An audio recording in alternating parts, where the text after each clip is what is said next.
찬양하겠습니다. 430장입니다.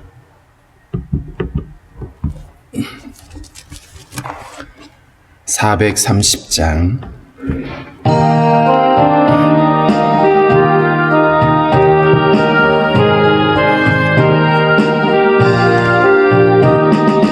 주와 같이 길 가는 것 즐거운이라닌가. 우리 주님 걸어가신 발자취를 밟겠네. 한 걸음 한 걸음 주 예수와 함께 날마다 날마다 우리 걸어가리. 어린아이 같은 우리 미련하고 약하나 주의 손에 이끌려 생명길로 가겠네. 한 걸음 한 걸음 주 예수와 함께 날마다 날마다 우리 걸어가리. 꽃이 피는 들판이나 험한 골짜기라도 주가 인도하는 대로 주와 같이 가겠네.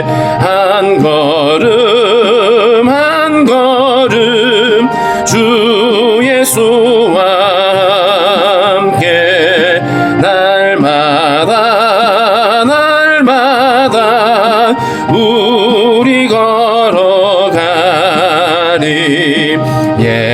예선지자 에녹같이 우리들도 천국에 들려올라갈 때까지 주와 같이 걷겠네. 한 걸음 한 걸음 주 예수와 함께 날마다 날마다 우리 걸어가리. 기도하겠습니다. 살아계신 하나님, 오늘 우리에게 새 아침을 허락해 주시고 주님 앞에 나와 머리 숙일 수 있게 하신 아버지 감사합니다. 주님이 허락하신 이 한날을 살아갈 때에도 주님과 온전히 동행할 수 있게 도와주시고 우리가 한 걸음 한 걸음 주님의 길을 따를 수 있도록 우리에게 믿음을 허락하여 주시기를 원하고 기도합니다. 하나님 아버지, 전염병이 더욱 창궐하여 많은 사람들이 어려움을 겪고 있습니다.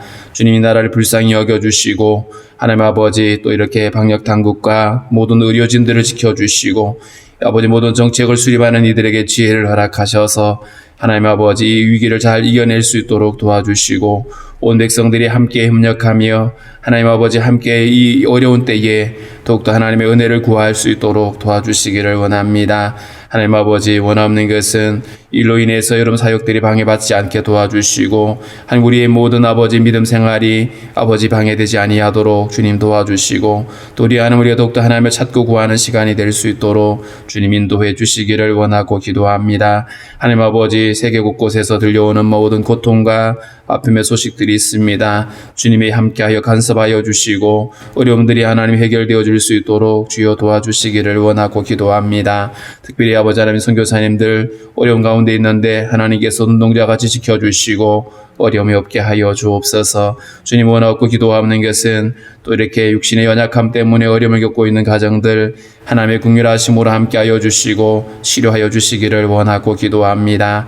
우리의 모든 생사화복을 주관하시며 우리의 모든 오장육부를 지으신 하나님께서 친히 모든 것 간섭하여 주시고 주님의 영광을 보게 하여 주옵소서. 원없는 것은 하나님 오늘도 우리에게 허락하신 말씀들을 잘 이해할 수 있도록 도와주시고 환난의 때에 더욱더 주님을 찾고 구할 수 있는 믿음을 허락하여 주옵소서. 오늘도 나라에 부름받은 형제들 지켜주시며 안전하게 하시고 사명 잘 감당할 수 있도록 주님 인도하여 주옵소서. 예수님의 이름으로 기도하옵나이다. 아멘. 336장입니다. 336장.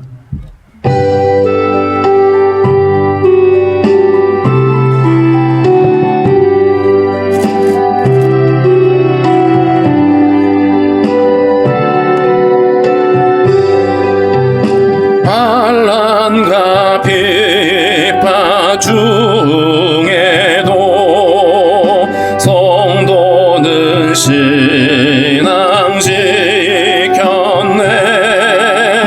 이 신앙 생각할 때에 기쁨이 충만하도다.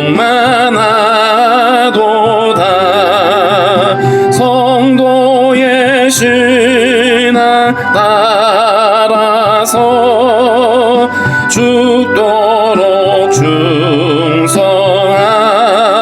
충성하겠네. 옥중에 매인 성도나 양심은 자유 얻었네. 우리도 고난 받으면 죽어도 영광되도다. 성도의 신앙 따라서 죽도록 충성하겠네. 성도의 신앙 본받아 원수도 사랑하겠네. 인자 너 행실로 이 신앙 전파하리라. 성도의 신앙 따라서 죽도록 충성하겠네. 아멘. 사도행전 6장 8절부터 7장 16절까지 함께 읽겠습니다. 사도행전 6장 8절부터 7장 16절까지 함께 있습니다. 스데반이 은혜와 권능이 충만하여 큰 기사와 표적을 민간에 행하니 이른바 자유민들 즉 구레네인, 알렉산드리아인, 길리기아와 아시아에서 온 사람들의 해당에서 어떤 자들이 일어나 스데반과 더불어 논쟁할세.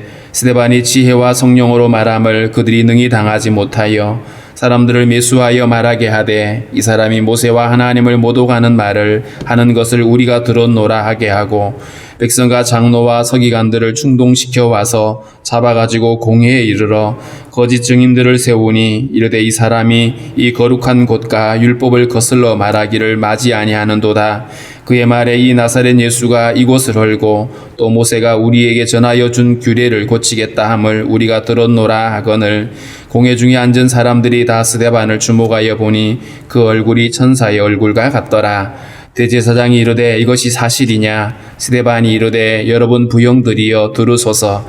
우리 조상 아브라함이 하란에 있기 전 메소포타미아에 있을 때에 영광의 하나님이 그에게 보여 이르시되 내 고향과 친척을 떠나 내가 내게 보일 땅으로 가라 하시니 아브라함이 갈대아 사람의 땅을 떠나 하란에 거하다가 그의 아버지가 죽음에 하나님이 그를 거기서 너희 지금 사는 이 땅으로 옮기셨느니라. 그러나 여기서 발붙일 만한 땅도 유업으로 주지 아니하시고 다만 이 땅을 아직 자식도 없는 그와 그의 후손에게 소유로 주신다고 약속하셨으며 하나님이 또 이같이 말씀하시되 그 후손이 다른 땅에서 나그네가 되리니 그 땅 사람들이 종으로 삼아 400년 동안을 괴롭게 하리라 하시고 또 이르시되 종 삼는 나라를 내가 심판하리니 그 후에 그들이 나와서 이곳에서 나를 섬기리라 하시고 할례의 언약을 아브라함에게 주셨더니 그가 이삭을 낳아 8해 만에 할례를 행하고 이삭이 야곱을, 야곱이 우리 12조상을 낳으니라. 여러 조상이 요셉을 시기하여 애굽에 팔았더니 하나님이 그와 함께 계셔 그 모든 환난에서 건져내사 애굽 왕 바로 앞에서 은총과 지혜를 주심에 바로가 그를 애굽과 자기 온 집의 통치자로 세웠느니라. 그때 애굽과 가나안 온 땅에 흉년이 들어 큰 환난이 있을세 우리 조상들이 양식이 없는지라. 야곱이 애굽에 곡식이 있다는 말을 듣고 먼저 우리 조상들을 보내고 또 재차 보내매 요셉이 자기 형제들에게 알려지게 되고 또 요셉의 친족이 바로에게 드러나게 되니라. 요셉이 사람을 보내어 그의 아버지 야곱과 온 친족 75사람을 청하였더니 야곱이 애굽으로 내려가 자기와 우리 조상들이 거기서 죽고 세겜으로 옮겨져 아브라함이 세겜 하몰의 자손에게서 은으로 값주고 산 무덤에 장사되니라. 아멘. 예루살렘 교회에서 세워진 7 집사 가운데 스데반이 은혜와 권능이 충만해서 큰 기사와 표적을 민간에 행했다. 복음을 전하고 또 복음을 전하는 현장에서 성령의 강력한 역사들이 일어나서 많은 이적들이 일어나게 됩니다. 자연히 많은 사람들이 함께 집중해서 듣게 되는 상황인데 9절에 보니까 이른바 자유민들이라고 하고 설명을 해놨습니다. 구레네인, 알렉산드리아인, 길리기아와 아시아에서 온 사람들에 해당해서 어떤 자들이 일어났다. 여기 나와 있는 지역들을 보면 지중해와 그리고 북아프리카와 또 소아시아 이 지역에 있는 사람들이 이곳에 왔는데 이곳 그들을 자유민이라고 표현했는데 아마도 로마에 의해서 포로로 끌려갔다가 돌아온 사람으로 여겨지고요. 그런데 그들이 모여 있는 해당이 따로 있었던 것 같습니다. 그 사람들의 온 땅에서 해당해서 거기서 스데반과 이제 논쟁을 벌이게 되는데 10절에 보면 스데반이 지혜와 성령으로 말함을 그들이 능히 당하지 못하여 스데반이 복음을 전함에 있어서 예수 그리스도의 복음을 전함에 있어서 성령의 지혜와 능력으로 그것을 열심히 그들에게 증거하는데 이들이 그 스데반의 지혜를 이길 수가 없습니다. 왜냐하면 스데반이 인간적인 지혜를 가지고 말하는 것이 아니라 성령을 따라서 말씀하고 있기 때문에 그래서 이들이 결코 스데반을 변론해서 이길 수가 없었던 것이죠. 그런데 이들이 그렇게 변론을 해갖고 진리로 그것을 이길 수 없으니까 그들이 어떤 공격을 하냐 하면 스데반의 인격을 공격을 합니다. 그러면서 사람들을 매수하여 말하게 하되 다시 말하면 거짓 증인들을 매수하게 됩니다. 그러면서 이렇게 말하라고 그러죠. 이 사람이 모세와 하나님을 모독하는 말을 하는 것을 우리가 들었노라 하게 하고 가끔 우리 정치에도 보면 바른 말을 하는 사람들 그 바른 말에 대한 반박의 논리가 없으면 그 사람을 공격해요. 메시지에 대해서 반박할 논리가 없으면 메신저를 공격해서 그 사람의 어떤 말하는 것들을 의심하게 만들어버리는 전형적인 어떤 그런 모습이죠. 스데반을 말로 이길 수 없으니까 그 진리에 대해서 반박할 논리가 없으니까 오히려 사람을 매수해서 스데반이 하나님의 율법을 공격했고 성전을 모독했다라고 이러면서 하나님을 모독한 자라고 그러니까 이 사람의 입에서 나오는 말은 들어서는 안 된다라고 이렇게 공격을 하고 있는 것이죠. 그래서 거짓 증인을 매수하고 그들에게 이런 말을 들었다라고 증언하라고 이렇게 말한 것이죠. 그래서 백성과 장로와 서기관들을 충동시켜 와서 잡아가지고 공회에 이르러 결국 스데반을 고발해서 공회에 끌고 가게 만드는 것이죠. 그리고 13절에 보면 거짓 증인들을 세우니 이르되 이 사람이 이 거룩한 곳과 율법을 거슬러 말하기를 마지 아니하는도다. 거짓 증인들이 이렇게 말했죠. 이 거룩한 곳, 성전을 가리키는 겁니다. 성전과 율법을 거슬러 말하기를 마지 않았다. 아마도 예수 그리스도의 복음을 전하면서 예수 그리스도께서 친히 성전이 되신 이야기 요한복음 2장에서 예수님이 이 성전을 헐어버리라. 그러면 내가 사흘 만에 일으키겠다고 하셨던 그 말씀의 의미를 스데반이 전했을 겁니다. 또 많은 사도들이 이 복음을 이야기할 때에 율법의 의로는 결코 구원받을 수 없다라고 하는 사실을 말했고, 그러므로 예수 그리스도를 믿어야만이 우리가 구원받을 수 있다라고 하는 것을 말했는데, 이들은 그것이 율법을 모독한 것으로, 율법을 거스려서 말한 것으로 그렇게 이야기를 했고, 이제 그걸 왜곡하는 것이죠. 그의 말에 이 나사렛 예수가 이곳을 헐고 또 모세가 우리에게 전하여 준 규례를 고치겠다 함을 우리가 들었노라. 얼핏 듣기에는 율법을 통째로 부정하고 성전을 부정하는 것처럼 들려지는 이런 얘기를 이 사람들이 하게 되는 것이죠. 자, 그런데 이렇게 스데반을 강제로 잡아다가 모함을 하고 거짓 증인을 하는데, 정작 스데반의 얼굴은 천사의 얼굴 같았다. 공회 중에 앉은 사람들이 스데반을 주목하여 보는데 그 얼굴이 천사의 얼굴 같다. 아마도 스데반이 성령 충만해서 막 그 얼굴이 빛난 것처럼 보였을 겁니다.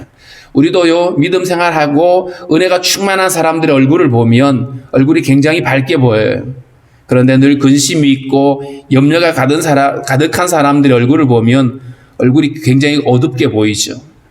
오늘 스데반이 성령 충만해서 사람들이 자기를 모함하고 핍박을 하는 상황임에도 불구하고 그 얼굴이 천사 얼굴처럼 빛이 났다라고 표현하고 있습니다.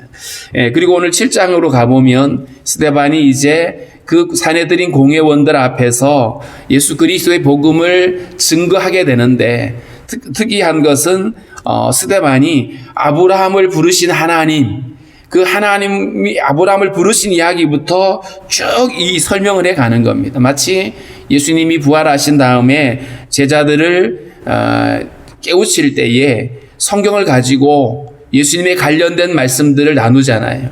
그래서 모세의 율법과 선지자의 글과 시편에 가리켜 기록되어져 있는 예수님을 증거하는 그 기록들을 설명하시면서 복음을 이야기했는데, 오늘 스데반이 마치 그런 것처럼 아브라함을 부르셨던 그때부터 이제 복음을 설명해 가기 시작하는데, 오늘 본문의 얘기는 아브라함을 부른 창세기 12장부터 야곱이 장례 치러지는 50장까지 얘기들을 쭉 요약해서 이야기를 하고 있습니다. 대제사장이 먼저 신문을 하는 겁니다. 이것이 사실이냐? 사람들이 거짓 증인을 세워가지고 네가 율법을 거스리고 성전을 못 오겠다는데 사실이냐라고 추궁을 하고 있는 것이죠. 자, 그런데 스데반이 이렇게 말합니다. 여러분 부형들이여 들으소서.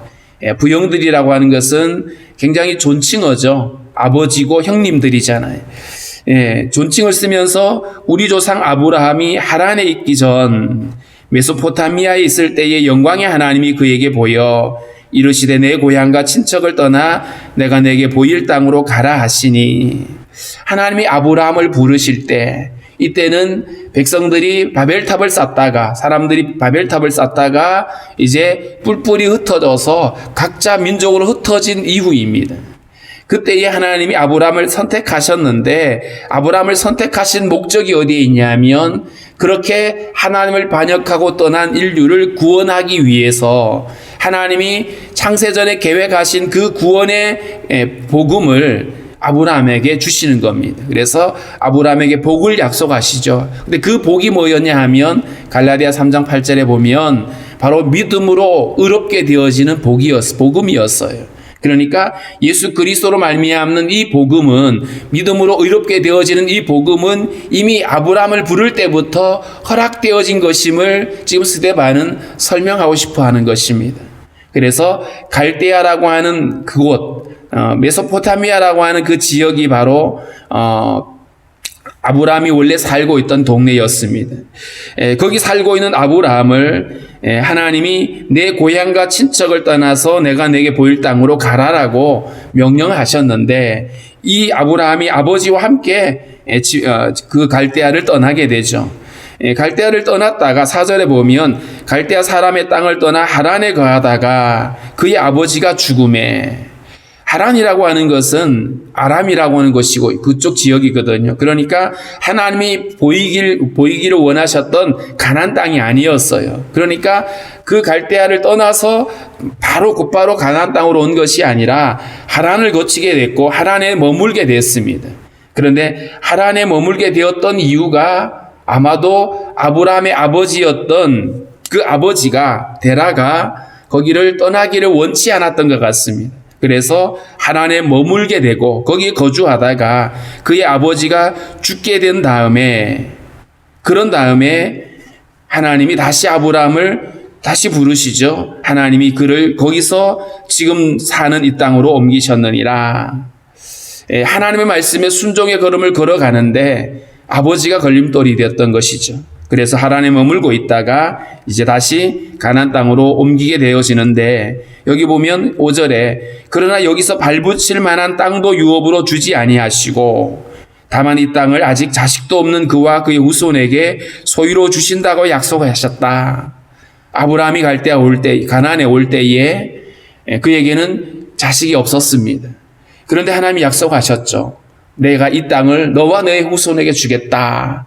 그러면서 아직 아들 하나 없는 그에게 이 땅을 주시겠다고 말씀하셨는데 실제로 아브라함이 그 가나안 땅에서 얻은 땅은 자기 부인이 죽었을 때 장례 치를 그 무덤밖에 없었어요.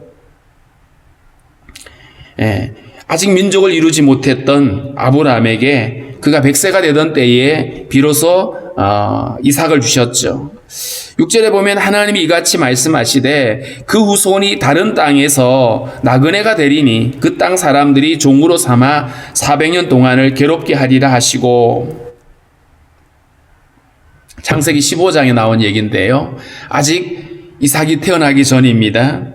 그런데 이삭이 태어나기도 전에 하나님 하신 말씀이 너의 후손이 다른 이방인 땅에서 나그네로 살게 될 거다. 그리고 그들이 너희 후손을 종으로 삼게 될 것이고 400년 동안 괴롭힐 거다. 이렇게 말했어요. 자, 그리고 나서 7절에 보면 종 삼는 나라를 내가 심판하리니 애굽을 심판하실 것을 이야기를 하시고 그 후에 그들이 나와서 이곳에서 나를 섬기리라 하시고 창세기 15장에 하나님이 이미 앞으로 되어질 이야기들을 예고하신 거였습니다. 이방인들에게 나그네가 되고 박해를 받게 되고 그들을 섬기다가 거기서 나오게 될 것이다 라고 말했던 것이죠. 그리고 17장에 가보면 할례 언약을 말씀하셨어요. 할례 언약. 이 할례 언약은 피 흘림을 통해서 당신의 백성이 되어지는 언약입니다. 이 언약을 아브라함에게 주셨고 그가 이삭을 낳아 8해 만에 할례를 행하고 그리고 이삭이 야곱이 우리 12조상을 낳았다. 이 할례 언약이라고 하는 것, 언약의 백성임을 증언하고 있는 것인데 이 언약이 어떤 언약이냐 하면 피의 언약이거든요. 피 흘림이 없이는 사함이 없다라고 하는 말씀처럼 결국 이 할례 언약을 통해서 누가 하나님의 언약의 백성이 되는지 누가 하나님의 백성이 어떻게 가능해지는지를 말해주고 있는 그런 부분들인 것이죠. 9절에 여러 조상이 요셉을 시기하여 애굽에 팔았더니 요셉의 형제들이 요셉을 애굽의 종으로 팔아버렸던 얘기를 하고 있습니다. 요셉이가 애굽에 건너가게 된 동기죠. 그런데 하나님이 그와 함께 계셨다. 창세기 39장에서는 요셉이 하나님 앞에서 형통했다. 하나님이 그와 함께 하셨을 뿐만 아니라 그로 인해서 요셉이 형통했다라고 말했는데 그 형통의 의미가 하나님의 뜻을 이루는 과정을 의미합니다. 하나님이 당신의 뜻을 이룸에 있어서 막힘이 없었던 것이죠. 그래서 이제 요셉이가 그곳에 가게 됐는데 그 모든 환난에서 건져내사 노예가 되고 그리고 억울한 누명을 쓰고 죄수가 되어지는 그 상황에서 모든 환난에서 건져주셨다라고 하는 이 말의 의미가 그가 원했던 시기에 원하는 어떤 수준의 구원이 이루어진 것은 아닙니다. 그가 종이 됐을 때 주님이 거기서 벗어나게 하지 않았고요. 그가 억울한 죄수가 되었을 때에도 하나님 그냥 내버려 두셨죠. 그런데 하나님의 때에 애굽 왕 바로 앞에서 은총과 지혜를 주심에 바로가 꿈을 꾸었죠. 그리고 꿈을 해석할 수 없는 상황에서 요셉이를 이제 부르게 되고 그 모든 과정들이 그렇게 바로 앞에 설 수 있도록 하는 과정들이었던 겁니다. 자, 그리고 나서 바로가 그를 애굽과 자기 온 집의 통치자로 세웠느니라. 요셉이 애굽의 국무총리가 되고 그때 애굽과 가나안 온 땅에 흉년이 들어 큰 환란이 있을새 우리 조상들이 양식이 없는지라.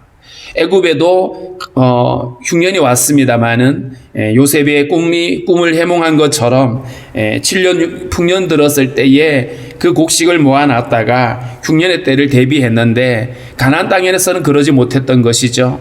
풍년이 들었을 때에 그들은 그것을 준비하지 못했고 더군다나 흉년이 가나안 땅과 애굽 땅에 동시에 들었습니다. 그리고 애굽에는 곡식이 있었고 이 소식을 야곱이 듣고 아들들을 보내게 됩니다. 2번씩이나 가서 비로소 이제 요셉과 그 형제들이 서로를 이제 알게 되고 거기서 이제 요셉이가 사람을 보내어서 야곱과 그 온 가족들을 애굽으로 초청하는 이야기. 하나님이 약속하셨던 것처럼 이렇게 해서 야곱과 그의 가족들이 애굽으로 이주하게 된 얘기를 했습니다. 그리고 나서 15절과 16절에 보면 야곱이 애굽으로 내려가 자기와 우리 조상들이 거기서 죽고 야곱뿐만 아니라 그 이후에 야곱 이후에 애굽에서 태어난 많은 조상들이 거기서 죽었다라고 얘기를 합니다. 그리고 세겜으로 옮겨져 아브라함이 세겜 하몰의 자손에게서 은으로 값주고 산 무덤에 장사되어졌다. 여기서 무엇을 말하고 싶어 하냐 하면 이 가나안이라고 하는 약속의 땅을 우리 조상들이 비록 애굽 땅에 가 있었지만 이 약속의 땅을 잊어버리지 않았다는 것을 말해주고 있습니다. 야곱이가 죽기 전에 유언을 하게 되죠. 내가 죽으면 반드시 우리 조상의 무덤에다가 묘실에다가 나를 장례 치러 달라.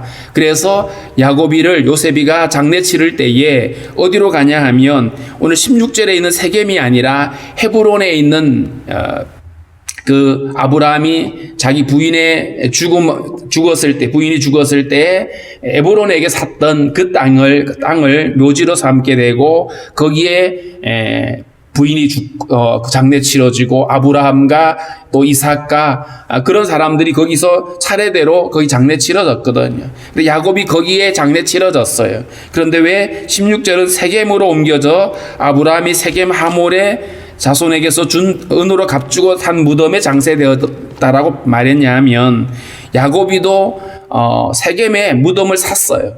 무덤을 샀는데 여기에는 누가 장례를 치러지냐 하면 야곱이가 아니라 요셉이가 장례 치러집니다. 오늘 15절에 야곱이 애굽으로 내려가 자기와 우리 조상들이 거기서 죽었다. 야곱은 헤브론에 있는 묘실에 장례 치러지고 요셉은 세겜에 있는 묘실에 장례 치러졌는데 여기서 강조하고 있는 것이 뭐냐 하면 비록 애굽으로 내려갔지만 하나님이 우리에게 주신 약속의 땅이 바로 거기에 있고 그 약속의 땅에서 하나님이 이루실 하나님의 뜻이 있는데 그 뜻이 바로 누구로 이어지냐 하면 바로 예수 그리스도를 통해서 완성되어질 복음을 이야기하고 있는 것입니다. 단순히 하나님이 아브라함을 택하고 이 땅을 약속으로 주신 것이 아니라 바로 아브라함의 씨를 통해서 예수 그리스도를 우리에게 주실 뿐만 아니라 이 가나안을 통해서 그 복음이 모든 민족에게 전해지는 이 과정들 하나님의 섭리와 뜻이 거기에 있음을 스데반이 지금 설명해 가고 있는 장면입니다. 그래서 이어지는 말씀들을 이제 내일 보게 될 텐데 여기 보면 이제 출애굽 과정과 그 이후의 이야기들을 하고 있습니다. 무엇보다도 오늘 말씀을 통해서 우리가 주목해 봐야 될 것은 복음에 대한 이해입니다. 예수 그리스도의 복음이 그저 갑자기 툭 튀어나온 것이 아니라 창세전에 하나님이 그리스도 안에서 예정하셨던 것, 에베소 1장 4절에 나와 있죠. 그 복음이 실제로 이루어진 것입니다. 그러므로 우리는 이 복음이 언제 어떻게 출발되어졌는지 그리고 그 복음이 어떤 과정을 통해서 우리에게 완성되어져 왔는지를 말해줄 수가 있어야 됩니다. 그럴 때에 이 구약 전체가 예수 그리스도를 증언하고 있다는 사실을 알게 되는 것이죠. 오늘 스데반이 그 백성들에게 구약을 알고 있는 이 유대인들에게 이것을 설명하고 있는 것입니다. 그럴 때에 바로 이 성경 전체가 예수 그리스도를 증언하고 있다는 사실을 사람들에게 깨닫게 할 수 있는 것이죠. 그래서 우리가 누군가에게 복음을 이야기할 때에도 단순히 예수 믿으면 천국 갑니다라는 수준으로 끝날 얘기가 아니라 우리의 죄가 어디서 시작되어졌는지, 이 죄를 어떻게 해결할 수 없는지, 이런 부분들까지 우리가 복음을 조금씩 정리하고 설명해 줄 수가 있어야 되는 것이죠. 무엇보다도 이 일이 그저 인간의 어떤 지식으로 우리가 알아지는 수준이 아니라 성령을 통해서 우리가 이 사실을 깨닫게 되어질 때에 우리가 다른 사람들에게 이 복음을 설명하는 그 과정 속에서 나의 지식이나 어떤 경험이 아니라 성령의 인도함을 따라서 그 일을 말해줄 수가 있게 되는 것입니다. 우리에게 이런 지혜를 달라라고 기도했으면 좋겠고요. 특별히 복음을 전하는 우리 교사들, 또 우리 모든 또 구역장들, 그리고 또 사역자들에게 이런 성령 충만함을 주시고 복음의 비밀을 밝히 말할 수 있게 해달라라고 우리 그렇게 기도하도록 하겠습니다.